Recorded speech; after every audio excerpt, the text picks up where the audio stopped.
Hello and welcome to Lion and Mouse Commentary. We're your hosts, Tori. And Holland. Two best friends as different as a lion and a mouse.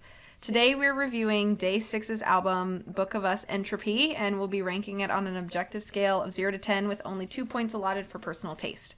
So feel free to agree, disagree, or just learn about something new. And be sure to tread lightly, there are spoilers ahead. Cut to the intro.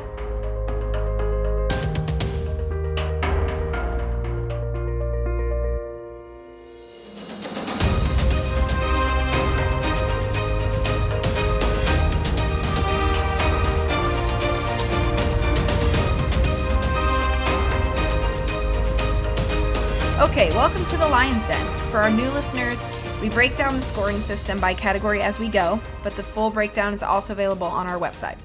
So let's get started. So I'm very excited about today. Today I chose this album from Day6 to review. This is very familiar to me. This is my favorite Korean group. I'm a K-pop fan as of about 2 years ago. But this was Blind to Holland, which I'm excited about. Yep. I'm also nervous because I don't know what she's going to think about it. So this is, let me pull up my little fact sheet. So this is, so Day6 is a Korean rock band. They debuted in 2015 with their first album. This, The Book of Us, Entropy, is their third full-length studio album. It was released on October 22nd, 2019 by JYP Entertainment. There's 11 tracks in the album. There's one title track and 2 music videos. Sweet Chaos is the title track. The band members at the time of this album's release were Sungjin, vocals and rhythm guitar, Jae on vocals and lead guitar, Youngkae, vocals and bass, Wonpil is vocals and keys or piano, and Dawoon is the drummer and sometimes does backup vocals, but not often. But the lyrics of the album were primarily written by Youngkae, but Jae and Wonpil did contribute often, and all of the members were involved in the musical writing, composition, and performance of all the tracks. This album peaked at number 4 in South Korea and number 10 in the U.S. World Albums on Billboard. I didn't know that. I thought that was cool. From Wikipedia, this was from an interview. So talking about the album, Youngkae explained that the Book of Us Entropy features the process of changes that a person's relationship with another person weaves. He further added, the process is sometimes heartwarming, but other times it's chilling. Thematically, the album explores the chaotic but dazzling entrance into a romantic relationship and the chilling exit that follows. So, that's the wrap up. So like I said, about 2 years ago, I got very curious about K-pop, dove in, haven't looked back. I like it a lot. Day6 is my favorite group.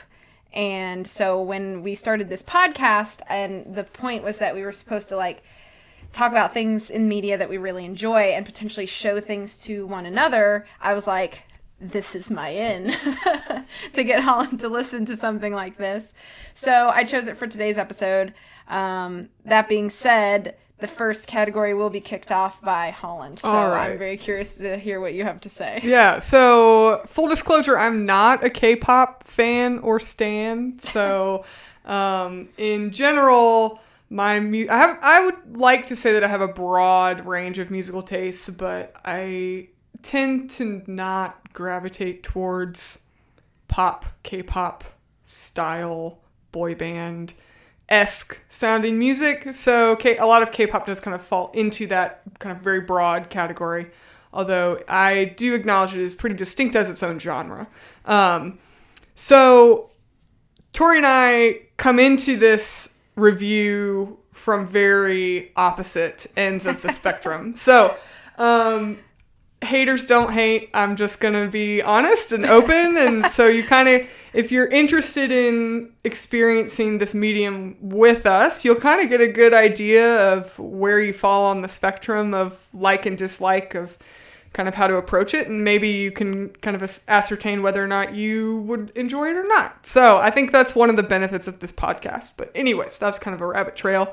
So first category is lyrics and writing. Out of a total possible 2 points. Now, I have a big asterisk in this ranking, but I gave it half a point out of 2.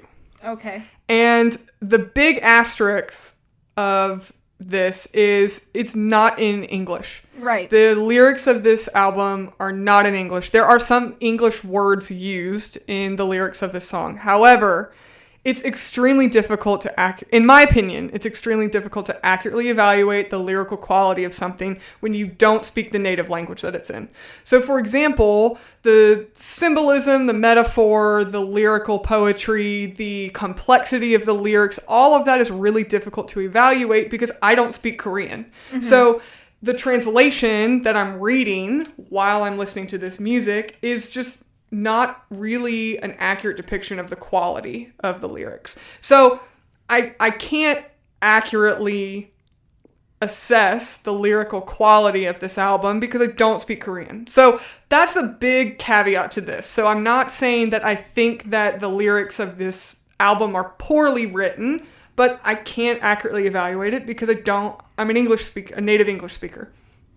So, however, I tried to kind of do the best I could. So things like the depth, the rhyming, the rhythm, the complexity of the lyrics, the vocabulary used, the writing style, all of that I'm really unable to assess accurately. From what I heard while listening to this album and from what I read in the English translation of this album to understand kind of what the music is saying, the songs are saying, I think overall it's lyrically just very pop style. The lyrics, just the concepts are very simple. It does kind of, as we mentioned earlier, it covers love and relationships, the good and bad parts of love. I think that's very common in the pop genre. Pop rock, pop punk even sometimes has that. A lot of just the popular genre tends to cover love as the topic, even, new and old school R&B. That's just, it's a very overarching theme, is just love and romance in music. So I think that the translation probably doesn't accurately reflect the complexity of it and the poetry, but there is still an audible rhyming scheme you can hear with the lyrics of the music, which I think they do very well of kind of consistently, it kind of keeps the lyrics sounding very catchy. The rhythm, the cadence used when they're singing is really done well. It is pleasing to the ear. But I think that fits more into an evaluation of it musically rather than lyrically, although rhyming scheme does come into play. I think overall, though, just the fact that it's very general and very broad, like very general love concepts, very generalized emotions about love. The verse-chorus structure of the song is just very very common. There's not really anything, it doesn't really do anything new for me. So that's kind of overall I don't have a lot to say because, again, I can't really dig into a lot of depth. But I think overall, conceptually, it's just very, very kind of generic, if you will. So for me, it just doesn't resonate with me as like, oh my gosh, the lyrics of these songs are just phenomenal. It's just far and above anything you would expect from a pop album. It's just, to me, it's just kind of standard what you'd expect from a pop album. And I can't really give it anything higher than what I would say 0.5 point out of 2 because I can't really assess anything more than just generic pop lyrics. So it's not really a negative thing. I think that in general, pop lyrics would merit 0.5 point out of 2 because it's just not really doing anything abstractly new or different.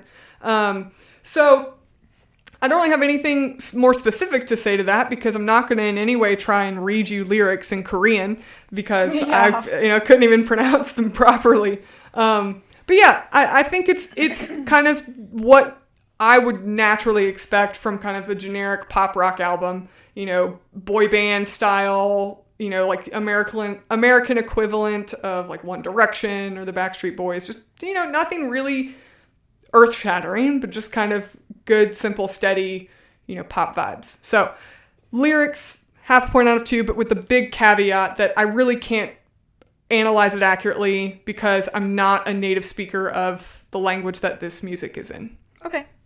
Fair enough.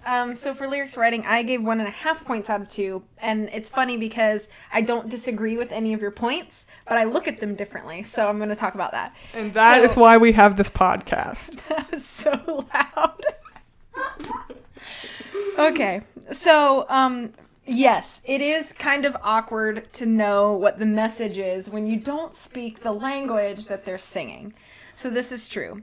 I have to give a quick shout out to all of those K-pop fans on the YouTube that make those translation videos, because for me, as a K-pop fan, I look at those things all the time. So thank you for translating so that I understand what's going on. I think that lyrically, even if I don't understand it, in this album, I do think the mood is very clear. And this will bleed a little bit into the singing and vocal ability, which we'll talk about later.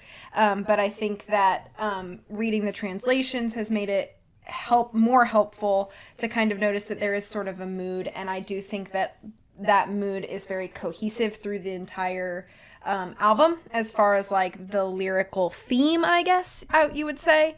One thing I do want to point out is that it is not that common in the K-pop world for the members of your group to really be involved in the writing and production. That's more of an uncommon thing. So the fact that Day6 writes and everything on their own is not as uncommon, I think, for like Western audiences. Although, if you think about it in the broad spectrum of pop, how many pop stars are writing their own things? Not many. That's very true. That's not many. Even in the Western, like even on the American side, like a lot of your pop stars, their stuff is being written and produced by somebody else. They just come in and perform it. So I do want to put kudos to Day6 because they do write all of their own stuff, and most of the time, they're and that includes the music too. So they're involved in all of that. So I think that that's something to be commended. Young K wrote lyrics for literally every song on this album with Jae Wonpil's help. So I think that I didn't know where to place this note. I think that it's interesting how some lines I think are assigned to members. I don't know how they do that, but like there are certain lines that I think this might bleed into the next category, but I wasn't sure where to put it. But like I think some lines sound best when done by certain members, and so I don't know if that happens in the writing process or later in the recording process. I'm not sure how that is. It's just something I was thinking about while I was listening to this. I think as far as I'm going to use some specific examples. Again, I'm not going to read you lyrics because I'm not confident in my Korean pronunciation. But I think the weakest message, I talked about this in our Riot episode, like kind of the song that I thought was the weakest and then the song that I thought was the most interesting lyrically. The weakest song I think is probably About Now. I also think that song is the most boring song on the album.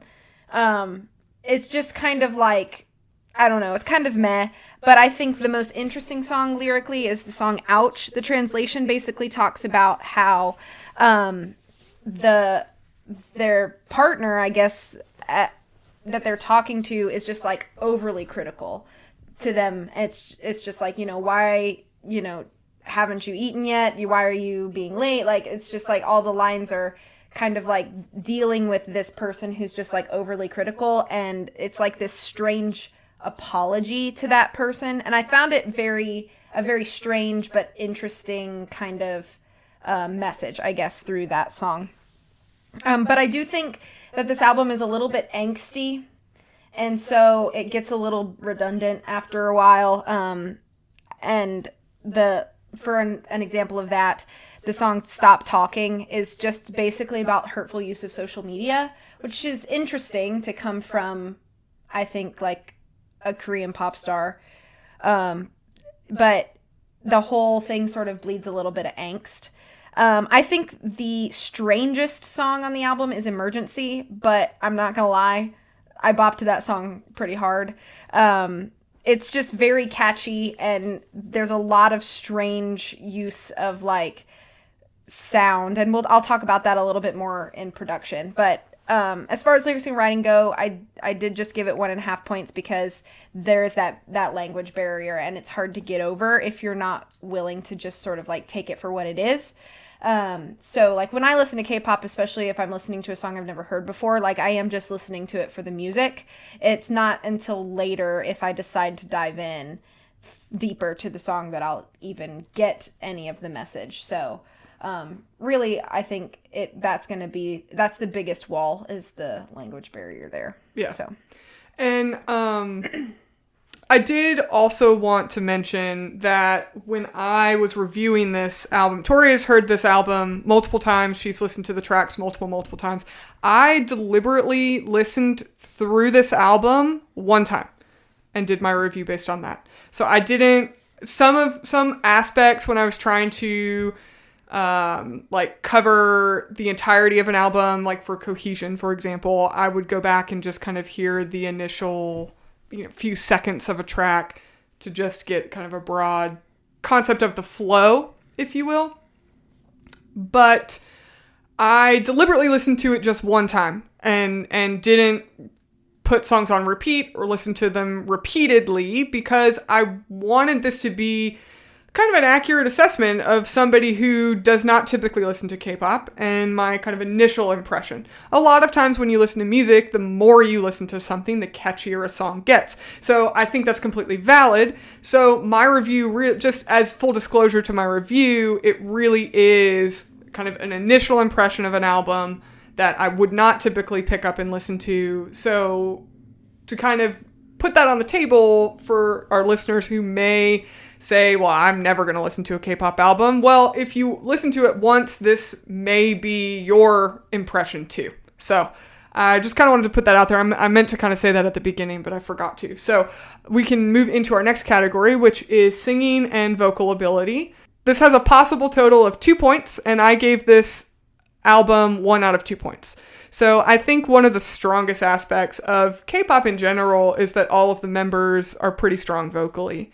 I wrote that, Day6 has 5 members. They all sing different parts.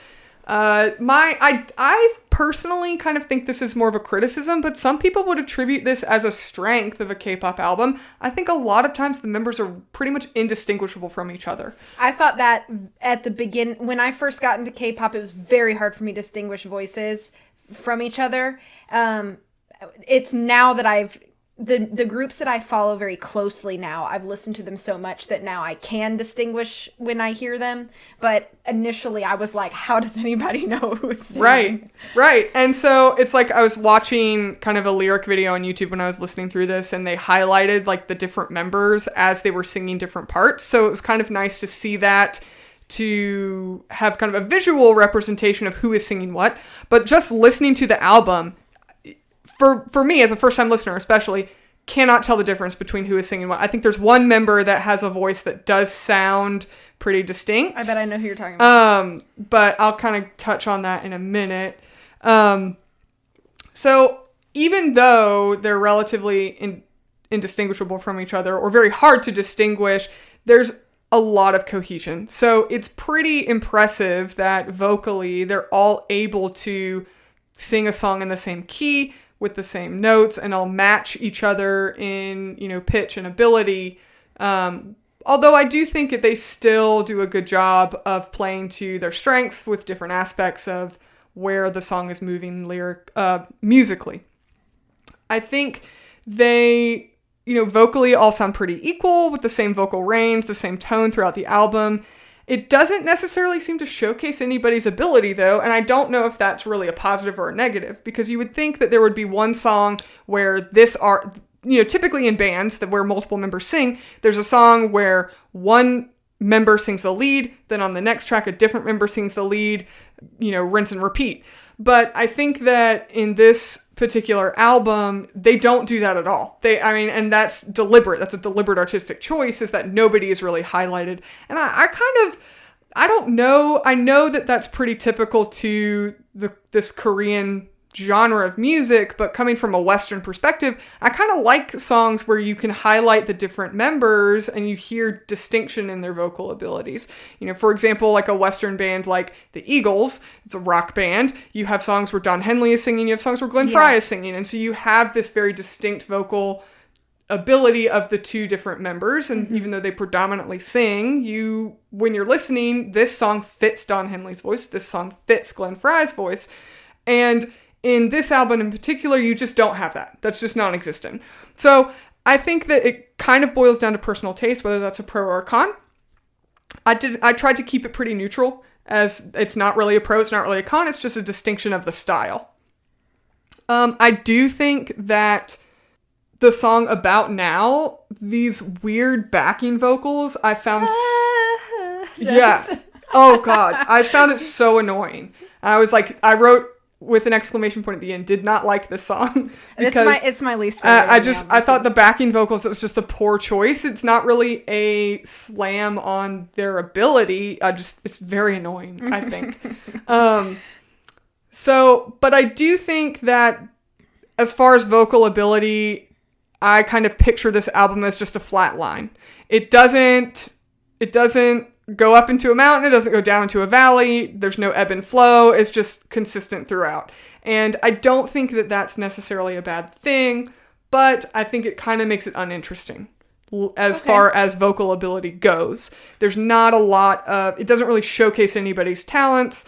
And I know that that's the K-pop style, but I kind of wonder, would it be better if, like the Beatles, every member kind of sang their own song individually? Mm-hmm. So again, it's kind of, you kind of have to take the cultural bubble into significance here, but I do think it affects it affects your assessment of the ability of the singers, because it's just kind of that flat line throughout. So that's why I gave it 1 out of 2 points. Again, no knock on anybody. And I do think, one more note. I almost forgot. I do think there are parts of this song where I really don't hear any real harmonies. It's just kind of like melody. What song? Well, most of them.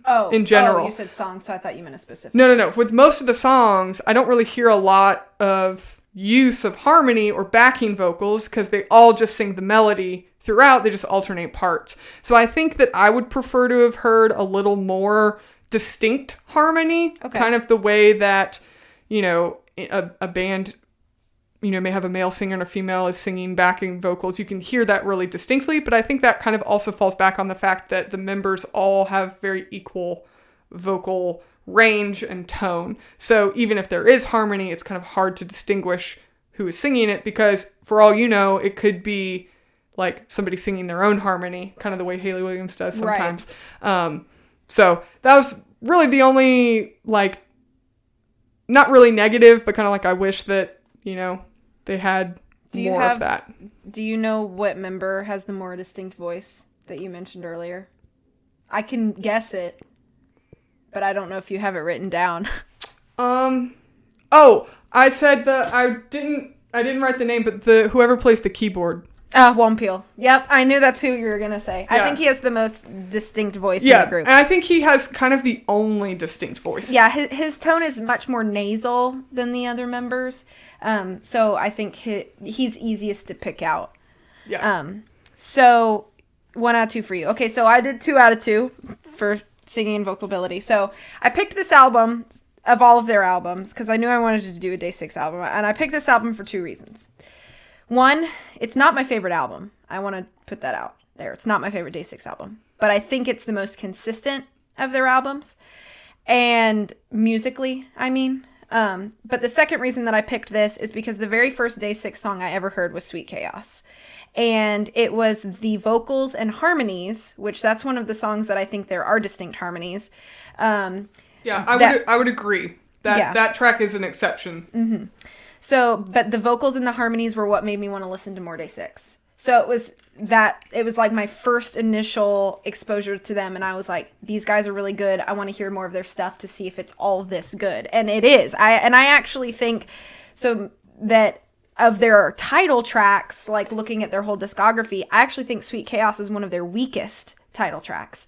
But anyway, so props to them because for that being my first exposure, I felt like it was very impressive.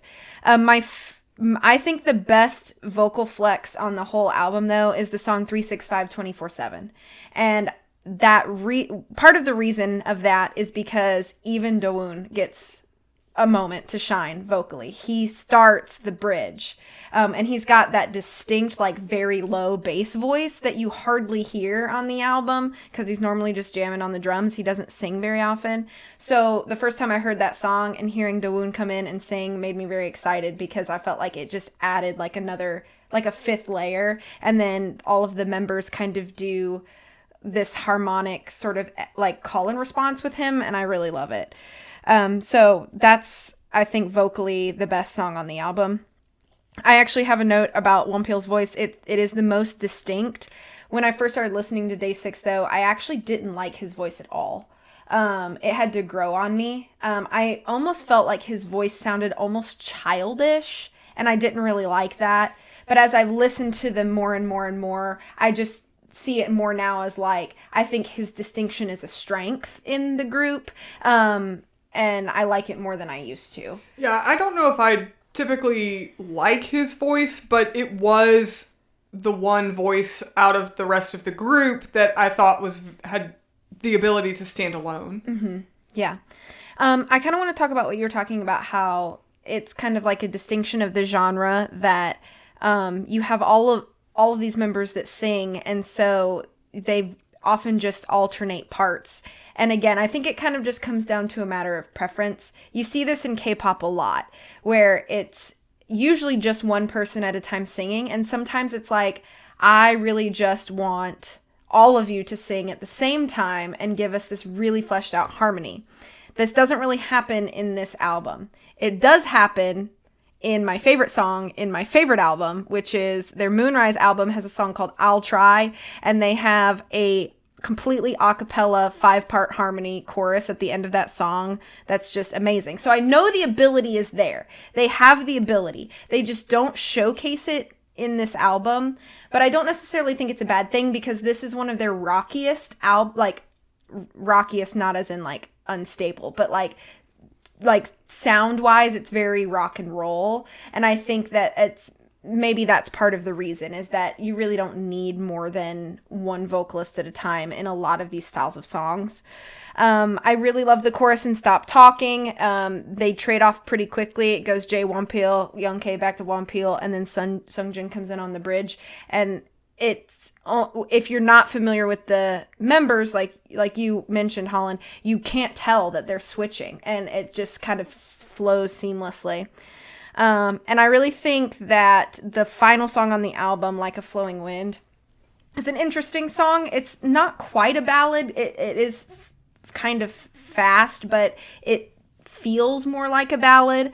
But I think that the vocal ability, especially on the last chorus of that song, is really impressive as well. I think it gives everybody kind of a moment. It almost feels like a vacuum musically. Like they just pull all of the instruments out, and it's just voices, and then they sort of like build it back into the very end.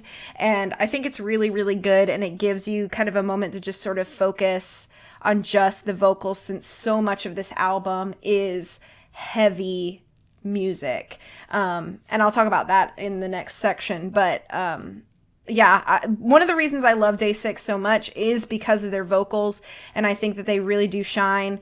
And even though you almost want kind of more opportunity for each member's ability to shine, I think they give you that ability, just not in this album, in that a lot of the members have now made solo albums. And so if you really are interested in somebody's voice, I would just recommend that you check out their solo works, because 3 of their 5 members have now made solo albums. So the ability is there, is the point. And that's the reason that I really started following Day6 so much, was because of their vocal ability. So 2 out of 2 points for me for the singing. So our next category is production. So this is where we really focus on kind of the musical ability or musical production of the album. So out of a total possible score of 2, I gave this section 1 out of 2 points. I think that it's important to note that every member plays an instrument, so I think credit has to be given where credit is due. I know that is also pretty uncommon for this genre, since most of the members just sing and dance, kind of like a typical boy band style. So the fact that these members each of them play an instrument. Yeah, there was no dancing. Yeah. And that all of them are involved in the writing, not just lyrically, but musically as well. I think that there's a lot of merit to be given to this album for that. I do think that overall the album has kind of a pop rock feel. But it's pretty simplified. The technique is involved with the instrumentalists are pretty simple, but the thing about this album that I do think should also be noted is that the styles of the different songs are very, very different. Mm-hmm. So, in track 4, Rescue Me, I did think that the instruments were mixed way more forward of the vocals. Mm-hmm. It makes it more dynamic, gives it a more dynamic flow in the song because the instruments are more forward when you're listening to it. I don't think that's necessarily a negative thing, although it is kind of frustrating for people that tend to gravitate more towards their vocals. The vocals is kind of what they prefer in listening to music. But I do think that's a good choice. I think the fact that they all play their own instrument, I think you should have songs where they're highlighted. I think I made a note, there's kind of this weird auto-tune effect on the song About Now, mm-hmm. which I didn't particularly like. I thought it sounded kind of odd, especially when you have musicians as part of the band that, in general, I think that you don't need auto-tune because you can rely on their own musical ability, though I do acknowledge auto-tune is sometimes used as a stylistic choice. I think that songs in general... in general, overall, with the production, I thought that songs that are lyrically interesting aren't musically interesting. Okay. So, for example, the song Ouch is musically interesting, but lyrically, it's really not that interesting. Really? I think it's the most interesting lyrically. Yeah, and I know you kind of touched on that in your analysis of the lyrics, but I just think the concept of it is just it's kind of dull. I found it lyrically just kind of dull. Not really interesting. It's just kind of like, this is happening. I'm sad. Like, I mean, it's just like, okay, wow, great. Your talent, wow, okay. But musically, that song was pretty interesting musically. The song, I think I wrote, I'm trying to trust my notes here on this one. The song Not Fine, I thought was one of those songs that lyrically is pretty interesting and musically it's just kind of run-of-the-mill, standard, simplified. I'm not gonna lie, I'm a Day6 fan, and I get Not Fine and Not Mine on this album confused all the time.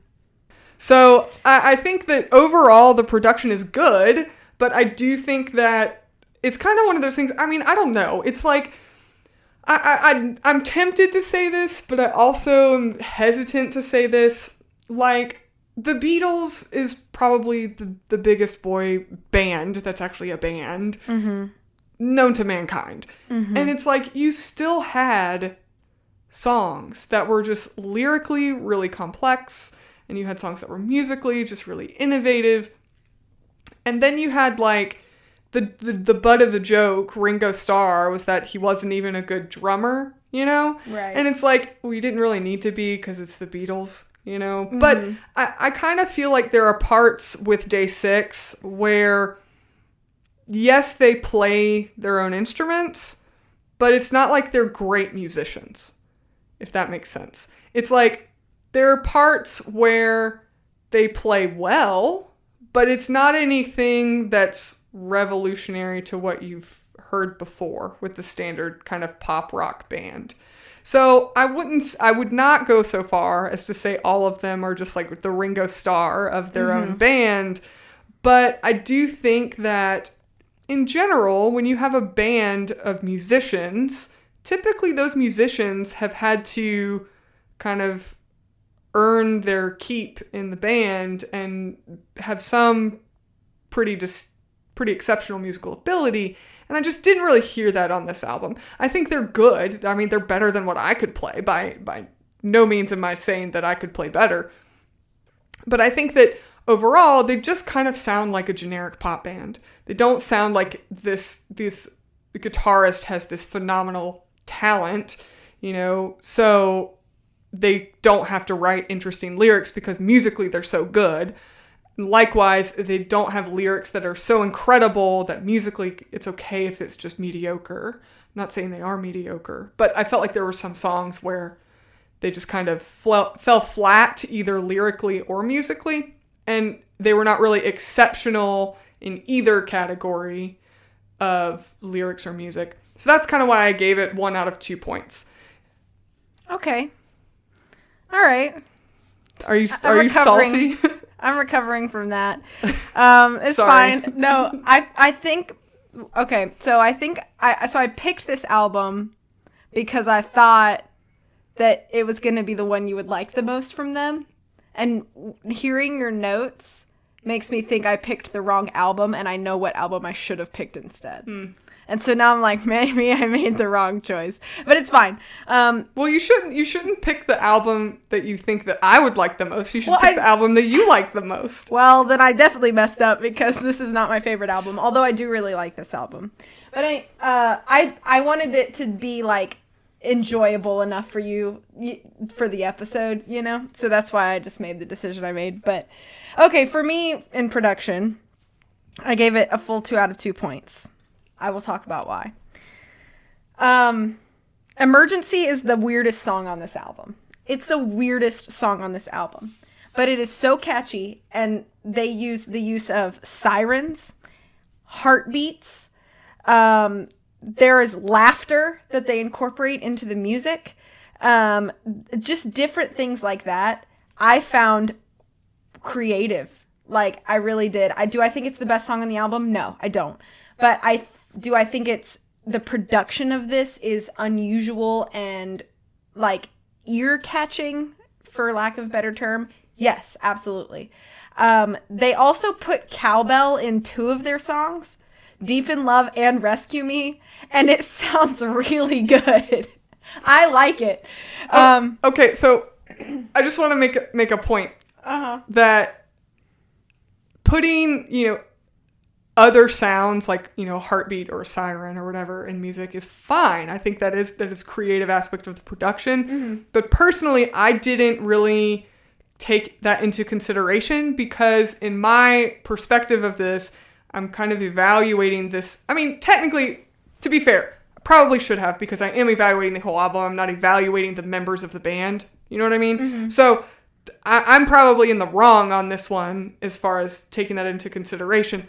But I also kind of felt like these are band members that play their own instruments that, to me, that held more weight in my evaluation. Well, so that's fine. I still have to talk about that, too. No, but I just want to say that because I didn't even consider that in the value of the production because I was seeing it more from the perspective of what is this, of the band itself, the musical ability and the band. So I just wanted to caveat that because I do think that was probably put me in the wrong as far as not considering that. Mm-hmm. So, I think, though, that these are good musicians, so maybe this will help in your understanding a little bit. So, all of these members, before the band was formed and debuted through JYP Entertainment, basically had never touched a musical instrument in their life. They auditioned as singers for the entertainment company. The entertainment company said, we want to make a band, and shoved instruments into these boys' hands and said, learn. And they had a couple years to do that. And so knowing that they had absolutely no musical, background, instrumentation background, I think shows to their ability that they're playing as well as they do and writing the music as well as they do without any sort of formal training outside of what the entertainment company gave them.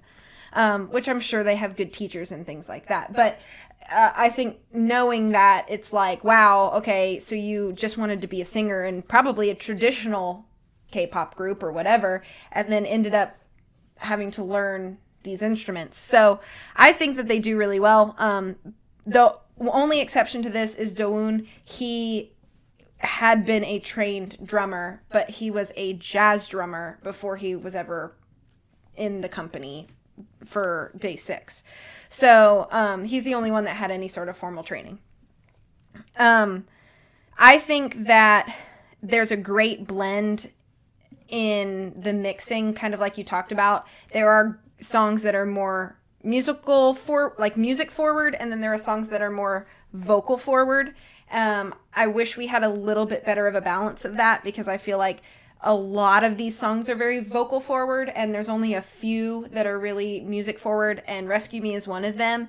And I think perhaps Not Mine could also be considered one. But either way, I think there should have been a better balance of like, are we listening to this song more for the music or more for the vocals? I do think the very start of the album, with Deep in Love, starts with a really crispy kind of bass line, and I think that that's really good. And I like that they start the song Ouch acoustically. So you kind of have like all these starts to these songs that start a very distinct style, and a different sound, so that you feel like you're getting something new every time a track starts, but it doesn't feel so inconsistent or incoherent that you're like, I'm now pulled out of the experience, I guess, for lack of better term. The only thing, the biggest critique I have with the production, but I still didn't take any points off for it, is there are very little opportunities for piano sections in this album.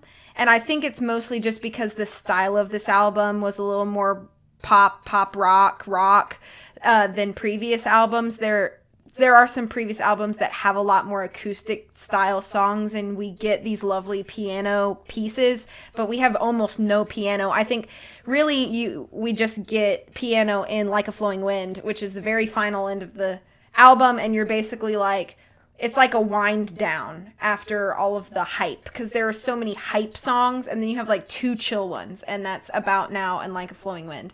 I almost wish we'd had like one more chill song in the album, because it's just like, it almost feels like your momentum never stops, and you feel almost tired, I think, by the time you get to Like a Flowing Wind, and you're no longer listening to the songs because you've exhausted yourself a little bit by the time you get there. But all of that to say, I think that the boys are good musicians. Do I think they are, the best that I've ever heard? No, I don't. But I think that they serve the purpose, and if you listen to their entire discography, they try a lot of different things throughout their albums, and they get by very well, I think, with all of these different styles and concepts and kind of genres and rhythms. And I think that they try a lot of things, and they do a lot of those things really well. So I would say that they're probably like a jack of all trades, master of none kind of band. But I don't necessarily think that's a negative. I commend them for trying something different all the time. I feel like a lot of bands kind of find one thing that they're good at and they just stay there. And I appreciate that Day6 is willing to kind of experiment and branch out. And I think this album is a good way for them to kind of like showcase that they can do a different style in each track and still have something that sort of flows overall. So that's why I did 2 out of 2 points for production. So next category is album flow and cohesion. So out of a possible total of 1 point, I gave this full point. I think that in general, so there's 11 songs on this album. I was surprised how many tracks are short on this album. Some of them are less than 3 minutes. The total runtime of this whole album is like 37 minutes and 25 seconds. And I think a lot of the songs are surprisingly short on this album, but I think lyrically there's a lot of cohesion, kind of like you mentioned at the beginning. There is kind of an overarching theme lyrically for this album, which I think fits very well. The thing I think you have to give a lot of credit on this album is that they do so many different styles with the different tracks. So, I mean, there's songs, I think tracks, 1 through 3 sound pretty distinctly pop. Track 4 is more of a harder rock. Track 5 has kind of a reggae feel to it. 6 is a ballad. 7 then goes into this kind of Latin Spanish guitar sound. Track 10 has a lot of strings in it. 11's that ballad with that kind of piano emphasis there. I mean, most albums would attempt all these different styles, and then as you're listening through the album, it just sounds like absolute mess. And so I think the fact that all of these songs flow pretty well into each other, you can listen to the album on shuffle and it wouldn't sound dissonant. The tracks don't sound dissonant from one another. I think that there's a lot of credit to be given there. I think that overall, the fact that it has varying musical styles keeps the album interesting overall, but then it still has that cohesion in and of itself, that the album and the tracks all feed and build into and off of one another in a way that just is surprisingly harmonious compared to the amount of variety that you get when you listen to this album. So not a whole lot. I don't really have a whole lot more to say than that. But I think it definitely earns 1 out of 1 point. One thing though I did note is one thing we kind of try to take into consideration as far as album flow and cohesion is, does the title or the cover art fit the theme of the album? I would say yes, although I don't really get the album cover very much. It just doesn't make a lot of... It's the 5 of them and they're like in blurry. Yeah. So to me, that doesn't make a lot of sense. I think the title absolutely fits the theme of the album. But for me, the album cover, the artwork, and I know with a lot of K-pop albums, the albums are typically released with a lot more physical content. Correct, yeah. So perhaps that supplemental material, if you will, that they include could kind of explain that a little more. I can give you some info on that just real quick. So I've collected every Day6 album. I have a full physical set now. But this Book of Us series, 4 of those albums came out in 2 editions, like 2 versions. So I have both versions of the Entropy album, and they're basically book style. You've got kind of like your photo book with like the lyric pages kind of scattered in, but each version kind of has like almost like a different concept that goes together as far as like the photos go. One's a little more happy and one's a little more sad, and I think they did that on purpose because some of the songs are more of like starting the relationship, and then some of the songs are kind of like at the tail end of the relationship. So I think that's why they did like the 2 concepts like that. But yeah, they come in like book style, and they had like bookmarks and like a few other things in them or whatever. So yeah. So I thought, maybe I'm just missing the full picture here with the album cover, but that was the only thing I didn't really think fit very well. It wasn't well explained, but again, a lot of that is just artistic, and, there's a lot of album covers that don't really fit well. I think it's just kind of important to note when an album cover does fit really well, like in our previous episode we did when we analyzed Paramore's Riot album. Yeah. Overall, I think a lot of cohesion through the album. I think full points, 1 out of 1 for me. Cool. It's funny. This is the first category that I gave a lower score than you. I'm only giving them half a point. I think that it is... I kind of talked about this a lot in the production. I do love how many styles that they tried and how they do flow. However, I think that there are too many fast-paced songs and not enough, like, breaks. We talked about this a little bit when we went over the Riot album, is that, like, you kind of have, like, this up and down, like, okay, we're going to get hype and then we're going to come down and then we're going to get hype again. And there's not a lot of that in this album. You're like up here for so much of it. And I talked about this a little bit in production, like by the time you get to Like a Flowing Wind, you're like tired.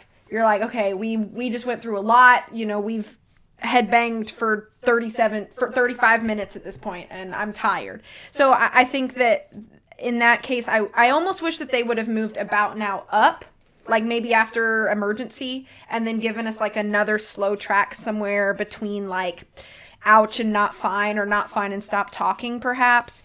That's just, I guess, my own personal opinion on that.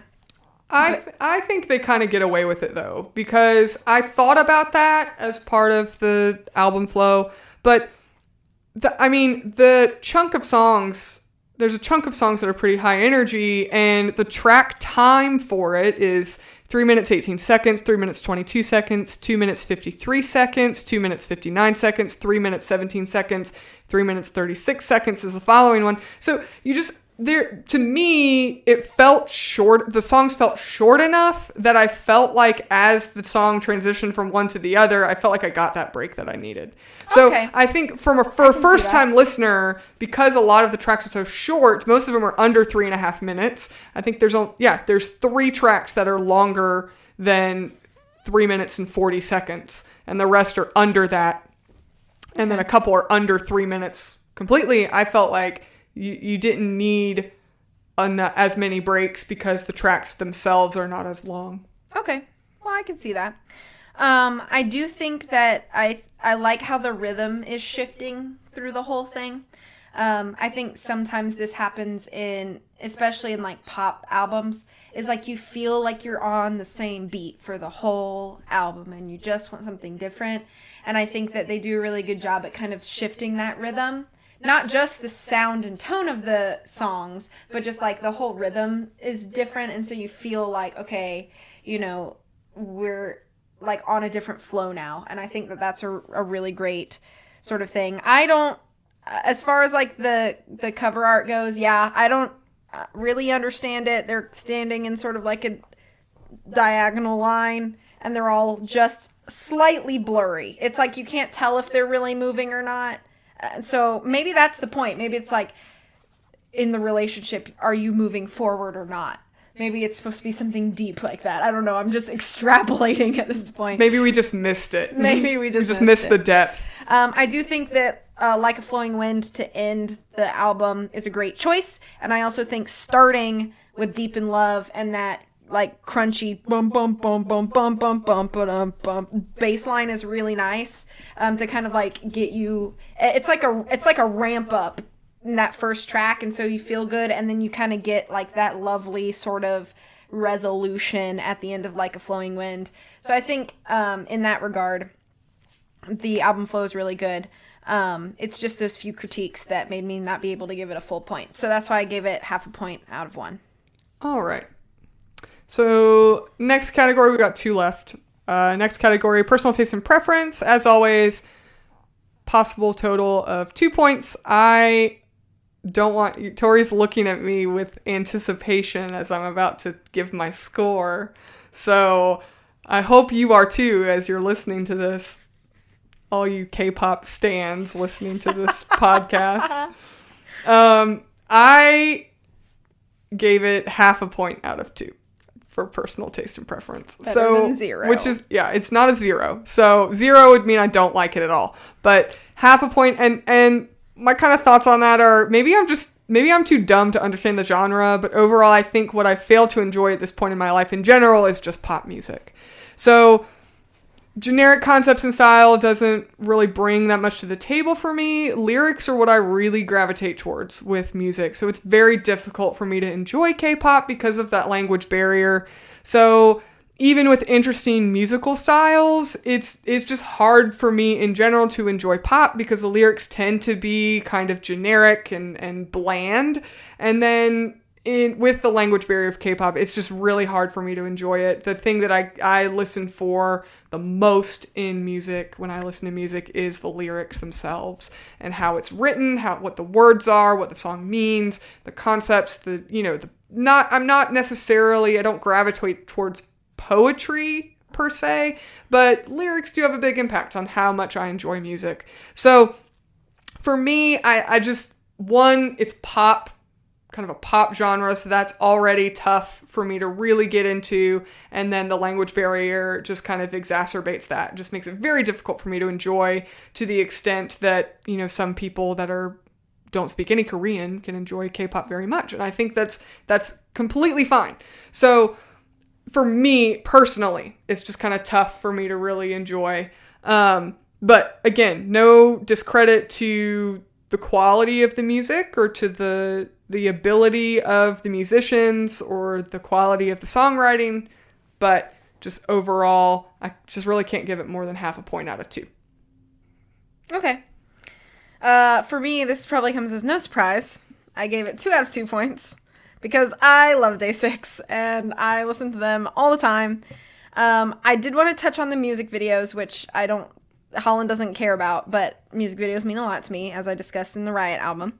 We only got 2 in this album, and it was the Sweet Chaos music video, because that was the title track. I do think it's interesting how the entire thing is in black and white until the first pre-chorus. First post-chorus, and then they start to bleed colors in one by one, which I think is really interesting. But I really want to talk about the music video to Emergency. So that song is the most unusual song on the album, and when the music video came out, it was done as a special video that year, 2019, for Christmas. They did it for fans, I guess. It is the wildest. It's almost like being on a trip. It was made to almost sort of parody K-pop as a genre. They dance poorly. It's the weirdest, choreography. There's falling fried chicken in the background. It's almost like I didn't understand what I was watching when I first watched it. And then once I realized that the whole thing is almost like tongue-in-cheek to the genre as a whole, I enjoyed it a lot more. It's very funny. If you guys watch music videos at all, the one for Emergency is definitely worth the watch, in my opinion. But that being said, I like K-pop a lot. There are other groups that I follow very closely, as well as Day6. Day6 actually isn't, they're currently on hiatus, so I don't have any music really to look forward to from them until probably a year and a half from now. Some of the members are doing the mandatory Korean military service, so they're kind of waiting on all of that. So I'm really just kind of consuming all of the stuff that they've already put out. But because I do enjoy K-pop so much, and this is my favorite group, I really wanted the opportunity to talk about it on the podcast, so I'm glad that I had that chance. But, of course, because of that, I gave 2 out of 2 points to personal taste. All right. Last category is creativity. Total possible points of 1. I gave it full points. So I kind of went back and forth, to be perfectly honest with you, about whether or not they merited a full point. Not to be overly critical, but I think that the fact that they're a K-pop band / boy band, but they all play their own instruments, I mean, it's pretty distinct for the genre itself. So kind of stepping away from the other genres of music and looking at this through kind of the K-pop lens, I think that is a creative aspect of this album and the group themselves. I think it's interesting because they're in a pretty niche genre. Like K-pop is kind of niche when you consider that versus the other, the pop genre in Western music. But I also think it's important to kind of acknowledge that K-pop is a pretty saturated market. Like just because it's not as widespread in the American and European cultures, they have a huge music market. Mm-hmm. So there's a huge number of K-pop artists out there and the individual members of the band. So the fact that this group plays their own instruments, they write their own music, they're involved in the various aspects of the production as far as writing lyrics and writing music. I think that there's a lot of merit to be given in the area of creativity to that. Also, the fact that the members are involved in that production is also pretty rare, like you mentioned in the K-pop genre itself. And the fact that the styles are very different on this album. I think that in and of itself, for whether it's a pop album, a pop rock album, a rock album, an R&B album, whatever, in any album that you were listening to, whatever the genre may be, the fact that they are able to do well with different stylistic choices in the songs themselves, I think that also should merit some points for creativity. I did kind of have a question of the fact that they kind of food for thought, if you will. The fact that they kind of ride the line between a K-pop band and a rock band, they're really riding that line very well. So does riding that line prevent them from excelling in either of those areas? And I think it's just an interesting thing to kind of consider because, yeah, they're doing something that's very unique, but like you mentioned, they didn't start the game as musicians. They started the game as singers, but now they're not K-pop typical K-pop singers, they're musicians who also sing, you know, are they really able to excel, or are they kind of wedged in between two separate genres? And if they just kind of went in one direction or the other, would they just have a better opportunity to excel? So I think that's just something interesting to consider. I don't really have an answer for that question, but I think it's an interesting thing to consider when you look at a band like this, and they are a band, but they're also not really a band. They're a pop group that was kind of manufactured, if you will, if you want to be that blunt about it. So they were, though. Yeah. They were put together by their entertainment company. Yeah. So. I mean, and so was One Direction. Like, imagine if you took One Direction and you handed them all instruments and told them they had to play them. Would they have been as popular as One Direction if they were now musicians, but not really well-trained musicians, at least at the start? You know, so I think that if they had just been allowed to be K-pop musicians, like standard K-pop musicians, would they just have been lost in the crowd, or would they actually have excelled beyond where they are now? Conversely, if they were musicians that were able, like, given the leeway to just be a band versus being a K-pop band, would they have the better opportunity to excel in that field? So again, don't have the answer to that question, but I think it is something interesting to consider because they're kind of wedged between those two genres. Well, using just the little bit of knowledge that I have, I'll just kind of, like, I guess, give my perspective. I think in some ways it is difficult for them. If you compare Day6 with the number of years that they have been an active group, compare that to huge groups that have been about the same amount of time, like BTS, EXO, 17. These are traditional K-pop groups that their worldwide, I guess, recognizability is much, much larger than Day6's. And I think part of that is because Day6 is not the traditional, what you think of when you think of K-pop. Because you think of people singing and dancing on a stage with cool choreographies, and I like that part of K-pop, but that's not what Day6 is. So if what you're looking for is traditional K-pop, you're not really going to find that in Day6. But I think in some ways that can be a good thing, because I think they could be a nice gateway into, like, new music for people who might be curious about it. But I think there's just never going to be, I think, the same following for K-bands as there is for K-pop groups. There are very few K-bands in that scene. There's, like, a handful. I think Day6 is probably the biggest, like, K-pop band. The next biggest is probably this band called The Rose, or maybe Lucy, but I don't even really follow them. Now, JYP Entertainment, though, because Day6 has done so well, they just formed what they called a little brother group to Day6, and they've just released their first album. So we'll see how that goes. Maybe more bands are going to be sort of put together, and maybe it'll gain traction, and maybe it will become big enough, as big as, like, traditional K-pop groups, but I don't really foresee that happening. I think they are always going to kind of be this weird hybrid, which may not be to their advantage, but it's something I enjoy. But I just think maybe their worldwide reach will never be what other K-pop groups have successfully gotten. But anyway, that's just kind of like to weigh in on what you said. As far as just as a disclaimer, I do know who BTS, EXO, and 17 okay, are. Okay, so okay, good. I'm not a complete plebeian over here. Okay. I didn't know if you'd ever heard of, like, well, I know you've heard of 17 because I love 17, but, and BTS is literally everywhere, so you cannot escape the BTS. But that being said, I also gave it a full point for creativity. I think that compared to other Day6 albums, even though Entropy is not my favorite, I think it's probably the strongest start to finish musically.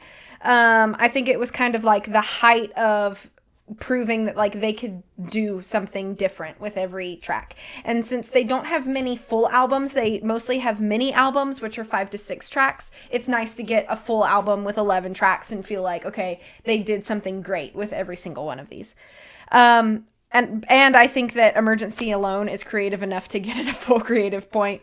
So that's 1 out of 1 point for me. So What is your final score?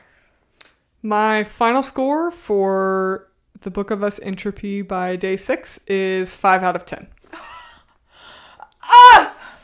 Ah! I'm so happy because this is more than both your Lemony Snicket and Nancy Drew rankings. I'm so happy. To be completely transparent for a minute here, I did go back and look at what my scores were for that before I kind of settled on this because I do try to compare, apples to oranges with our scoring system. And I was like, well, I feel like it should be higher than this. So that was a factor. I feel good. Okay, and for me, my overall score is 9 out of 10. Oh my gracious, what a shock.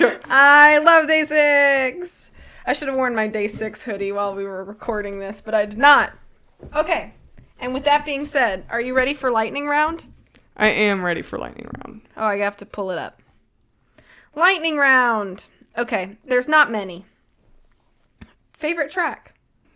I need to listen to 2 because I feel like when I did not look at these questions when I was listening. So I feel like it was probably either track. I took the track list off my computer. So I have it here. Either if you need it. track 5 and 7. Okay. 365 24/7 or ouch. Yeah, I kind of liked even though I didn't like the lyrics of track 7, I thought that that kind of Latin feel to it was really neat. Mm-hmm. And I did kind of like that slight reggae feel to number 5. So probably one of those two. To be fair, I did think that the title track Sweet Chaos was good.